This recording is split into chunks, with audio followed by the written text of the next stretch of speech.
I had to go to the doctors. I had a bit of difficulty breathing.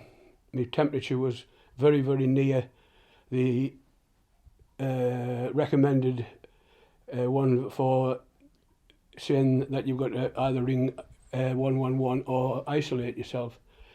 And he advised me straight away that I should be self-isolated. In one respect, I was very fortunate because I've lived on my own now for the last 6 years.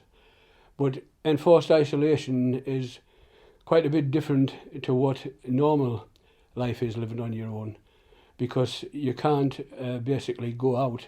Fortunately, my relatives live very near me, and I have good neighbours, and they've offered to help whenever necessary.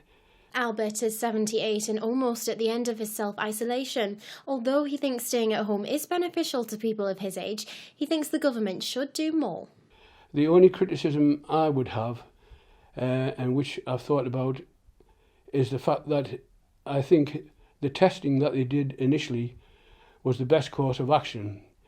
I'm in a position now whereby I've been self-isolated, and I still don't know whether I've had the virus or whether it's just been a severe dose of flu. There is one glimmer of hope in so much that it has been the virus.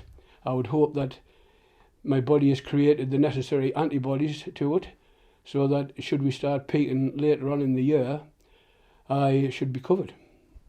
The latest government advice is that everyone in the UK should suspend all non-essential contact with others. But the government advises that by the weekend, groups especially vulnerable to the virus, such as those over 70, will be asked to stay at home for 12 weeks. I mean, certainly I myself as a doctor feel that we have got to look after the elderly. Not only is it such that if you're over the age of 70 and you got the virus, that you just might be in the 5% who will have a more significant body reaction to the coronavirus. What I feel is that we have got to have confidence in the Chief Medical Officer and the Chief Scientific Officer, because this is all about epidemiology. So how can we keep our mental health up when being asked to self-isolate?